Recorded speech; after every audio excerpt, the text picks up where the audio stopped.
ہے جس میں آپ صلی اللہ علیہ وآلہ وسلم نے فرمایا المسلمون شرکاء فی الثلاث الماء والکلاء والنار وثمنہ حرام، کہ مسلمان شراکت دار ہیں تین چیزوں میں، پانی، چراگاہیں اور آگ، اور آگ سے یہاں پر مراد توانائی کے وسائل ہیں، وثمنہ حرام، اور ان کی قیمت لینا حرام ہے۔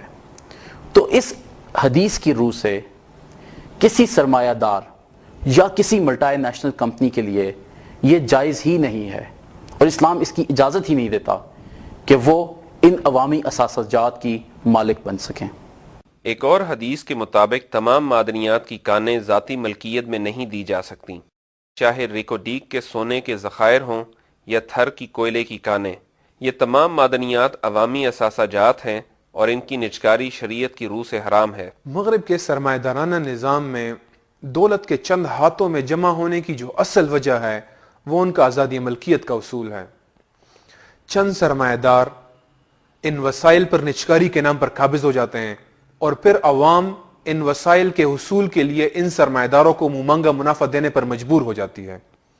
پاکستان میں جب بجلی کے کارخانے پرائیویٹائز کیے گئے تب سے مسلسل نرخ بڑھانے کے ذریعے عوام پر ایک نیا ظلم ڈھایا جا رہا ہے۔ اسی طرح تیل اور گیس کی قیمتیں ڈی ریگولیٹ کر کے اس کی قیمتوں کے تعین کا اختیار کمپنیوں کو دے دیا گیا، اور اس کی وجہ سے ہر مہینے عوام پر ایک پیٹرول بم بھی گر رہا ہے۔ چونکہ اسلام کی روح سے عوامی اثاثہ جات کی شرعی مالک عوام ہیں، ریاست نہیں، چنانچہ ریاست ان اشیاء کی ترسیل میں ظالمانہ منافع نہیں کما سکتی۔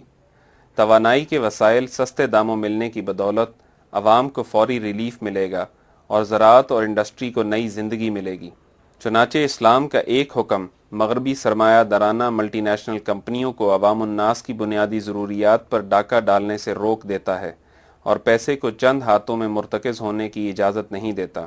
شہری علاقے سے باہر ایک بنجر زمین کو زندہ کرنے والا اس کا مالک بھی بن جاتا ہے۔ اس وقت پاکستان میں تقریباً 40% اراضی بنجر پڑی ہے جسے کچھ محنت کے بعد قابل کاشت بنایا جا سکتا ہے۔ مالکانہ حقوق کی پرکشش ترغیب گاؤں میں رہنے والی 70% آبادی کو نہ صرف باعزت روزگار حاصل کرنے کے لیے متحرک کرے گی بلکہ ملکی پیداوار میں خاطر خواہ اضافے کا باعث بھی بنے گی۔ اسی طرح اس اراضی سے خراج اور عشر کی مد میں خطیر رقم بیت المال میں جمع ہوگی۔ اسلام میں کچھ متعین ٹیکسز اور صدقات ہیں، مثلا زکوٰۃ، خراج، عشر، جزیہ، خمس وغیرہ وغیرہ۔ ہاں، اس کے علاوہ ہنگامی صورتحال میں امیر مسلمانوں سے لمیٹڈ ٹائم کے لیے ٹیکس لیا جا سکتا ہے۔ ان متعین کردہ ٹیکسز کے علاوہ شریعت کسی بھی قسم کے اور ٹیکس کو لگانا جائز قرار نہیں دیتی۔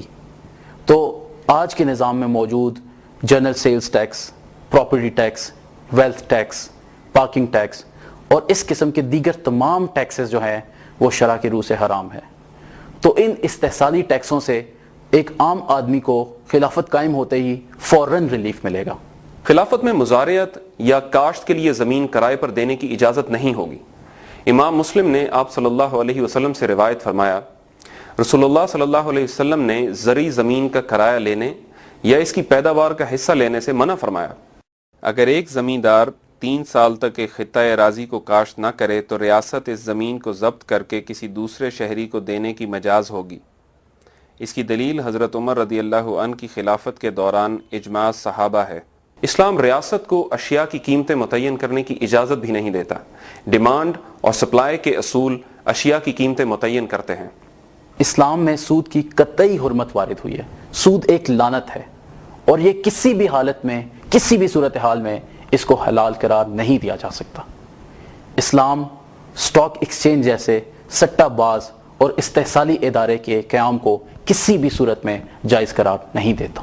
خلافت کے تمام شہریوں کو امپورٹ اور ایکسپورٹ پر کسی قسم کی ڈیوٹی نہیں دینی ہوتی۔